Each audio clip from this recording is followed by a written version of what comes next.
আমার একজন বন্ধু আমাকে একটা ভিডিও ক্লিপ পাঠিয়েছেন। একজন নারী, তিনি আগামী নির্বাচনে কাকে চান সেই বিষয়ে কিছু অকপট বক্তব্য রেখেছেন। ভিডিওটা, আমি যে ক্লিপটা পাঠিয়েছেন আমাকে, এটা 25-26 সেকেন্ডের হবে এবং একটা তরুণী, উনি ওনার বক্তব্য দিচ্ছেন এবং ওনার পোশাক আশাক দেখে মনে হলো ভদ্রমহিলা মনে হয় শোবিজের সঙ্গে জড়িত, কোনো মডেল হতে পারেন অথবা কোনো অভিনেত্রী হতে পারেন। আমি ঠিক জানি না, আমি ভদ্র মহিলাকে ঠিক চিনতে পারলাম না,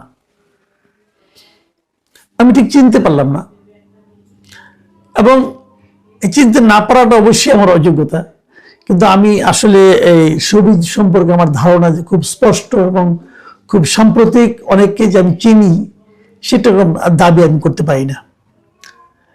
আপনারা হয়তো চিনবেন, আমি ভিডিওটা আপনাদেরকে দেখাতে পারলে ভালো হতো, কিন্তু আমি নীতিগতভাবে আমার এই চ্যানেলে সাধারণত খুব জরুরি কোনো প্রয়োজন না হলে এই ভিডিও, অন্য কোনো ভিডিও, অন্য কারো ভিডিও দেখাই না। আমি বরং ভদ্রমহিলার ছবিটা আপনাদেরকে দেখাই। আপনারা দেখতে পাচ্ছেন ওনার স্টিল ছবিটা, আমি ওই ভিডিও থেকেই ওনার একটা স্টিল ছবি নিয়েছি এবং উনি সেখানে বলছিলেন যে এই 25-26 সেকেন্ডের যে ভিডিও ক্লিপ, সেই ক্লিপের যে ওনার যে কথাবার্তাগুলো, সেগুলো আপনাকে আমি একটু বর্ণনা করতে চাই। উনি বলছিলেন যে আমি মন থেকে চাই জামাত আসুক। ব্যাপারটা আসলে হাস্যকর লাগবে, বাট আমি মন থেকে চাই জামাত আসুক, দেশটা একটু ঠিক হোক। তখন সাংবাদিক যারা ওনার সামনে ওনাকে প্রশ্ন করছিলেন, সেরকম একজন জিজ্ঞাসা করলেন যে জামাত কেন আসবে? এই ভদ্রমহিলা উত্তর দিলেন, জামাত আসলে দেশটা ঠিক হয়ে যাবে, তাই আমি সেটা চাই। তখন আবার একজন প্রশ্ন করলেন যে জামাত আসলে এইসব পোশাক পরতে পারবেন না? মানে উনি যে পোশাকটা পরেছিলেন সেই ধরনের পোশাক জামাত হয়তো অনুমোদন করবে না, এই ধরনের একটা কথা সে প্রশ্নকর্তা করলেন। তিনি সঙ্গে সঙ্গে উত্তর দিলেন যে আমি পরবো না, আমি শাসন চাই। তাকে থেকে জিজ্ঞাসা করা হচ্ছিল জামাতের কোন দিকটা আপনার ভালো লাগে? তিনি উত্তর দিলেন জামাতই ভালো লাগে, কোনো দিক না, জামাতই ভালো লাগে। তো এই যে কথাটা উনি বললেন, এটা নিচে আমি অনেক কমেন্ট পড়লাম, এক একজন এক এক কথা বলতেছে। কেউ বলতেছে জামাত আসলে এই পোশাক পরা যাবে না, এটা আপনাকে কে বললো? সাংবাদিকরা ভুল বলেছে, সাংবাদিকরা মোটিভেটেড কোশ্চেন করেছে, এগুলো বলেছে। তো এগুলো অনেক কিছু আছে, আপনারা দেখতে পারেন। আপনার এটা খুবই অ্যাভেলেবল এখন সোশ্যাল মিডিয়াতে, আমি আজকেই পেলাম এবং আমি বেশ কয়েক জায়গায় পেলাম। এরপর আমার ওই বন্ধু আমাকে পাঠানোর পর আমি অনেক জায়গায় দেখলাম, আপনারাও দেখতে পারেন। কিন্তু আমার যে কথাটা, যে জন্য আমি এটা নিয়ে আলোচনাটা শুরু করেছি, সেটা আমি বলতে চাচ্ছি, সেটা হলো এই ধরনের পোশাক পরিহিতা কোনো নারী এর আগে কখনো বলেছে যে তারা জামাতকে চায়? আপনি কখনো দেখেছেন? কখনো শুনেছেন?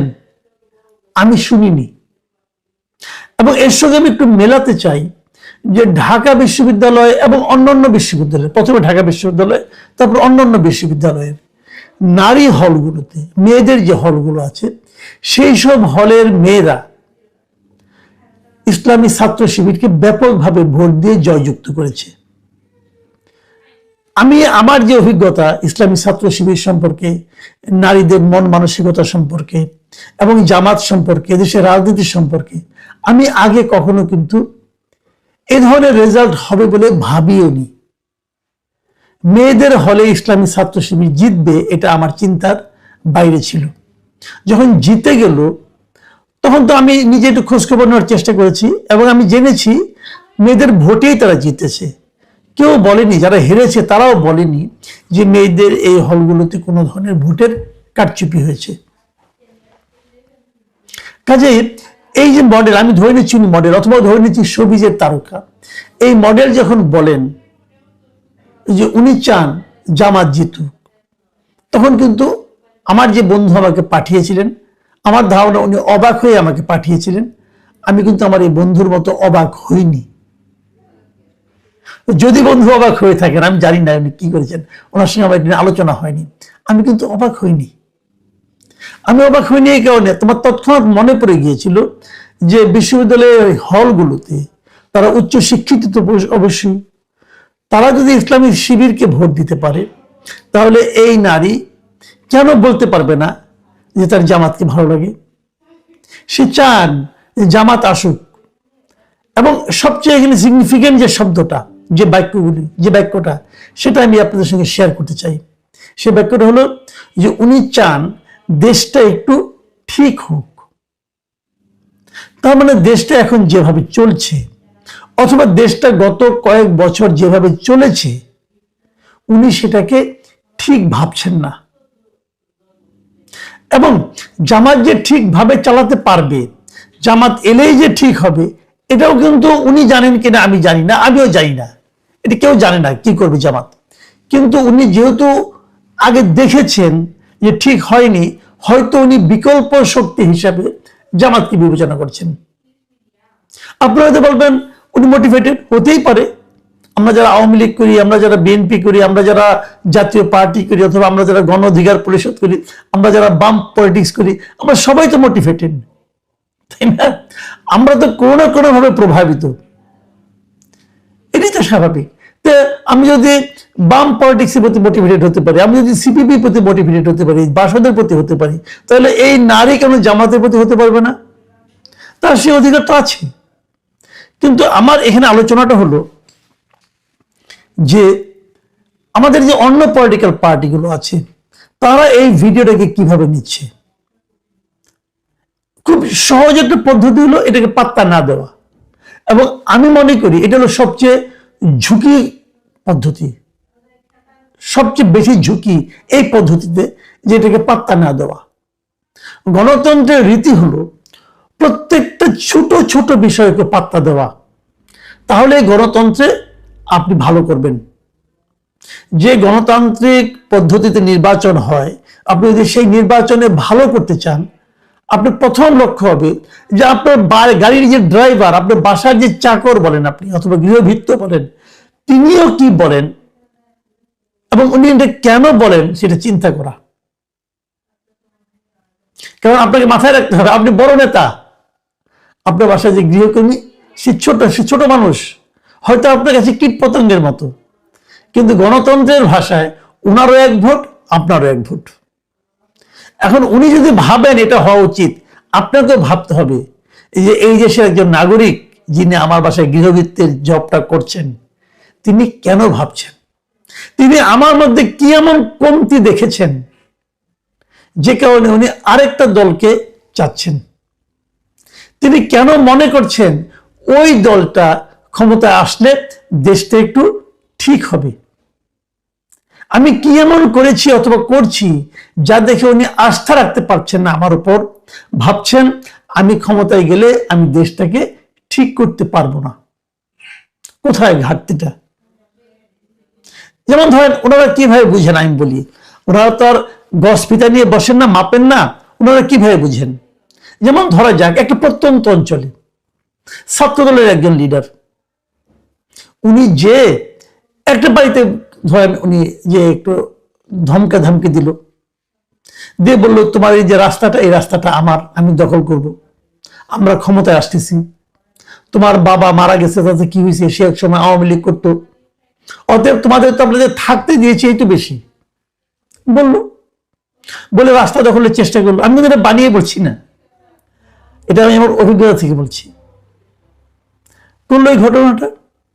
তারপরে কি হবে, যখন নির্বাচন আসবে, এই ঘটনা কিন্তু যার উপরে সে চাপালো সেও দেখলো, আশেপাশের প্রতিবেশীরাও দেখলো, হয়তো কেউ ভয়ে কিছু বললো না। যখন নির্বাচন এলো, ওই এলাকায় হয়তো একজন খুব ভালো প্রার্থী আছে, সে হয়তো বিএনপি করেন, তার হয়ে ভোটটা কে চাইতে যাইবে? এই ছাত্র দলের নেতা চাইতে যাবেন। তখন এই ছাত্র দলের নেতাই কিন্তু ওই প্রার্থীর অ্যাম্বাসেডর হিসেবে কাজ করবেন। এই ছাত্র দলের নেতা যার যার উপর দাপট খাটিয়েছেন, যাকে যাকে ধমক দিয়েছেন, প্রত্যেকেই ভাববেন যে এই ধানে শীষে ভোট দেওয়া মানে এই ধমক দেওয়া এই ছাত্র দলের ছেলেটাকে আরো শক্তিশালী করা। তখন তিনি কিন্তু ওই প্রার্থীর অ্যাম্বাসেডর, তখন তিনি কিন্তু বিএনপির দলের অ্যাম্বাসেডর, তখন তিনি কিন্তু তারেক রহমানের অ্যাম্বাসেডর। তো তারেক রহমানের কতটুকু ক্ষতি হবে কি ভালো হবে, এটা কিন্তু একদম গ্রাম পর্যায়ে ওনার দলের এই সমস্ত অ্যাম্বাসেডরদের উপর নির্ভর করে। এই যে ভদ্রমহিলা আজকে কথাটা বললেন যে জামাত আসলে দেশটা একটু ঠিক হোক, কেন বলেছেন? উনি ওনার অভিজ্ঞতা থেকে বলেছেন। হয়তো ওনার ওরকম ছাত্রদলের নেতাদের সঙ্গে দেখা হয়েছে, হয়তো তাদের কথা শোনা হয়েছে, শুনে ওনার মনে হয়েছে, এমন হতে পারে।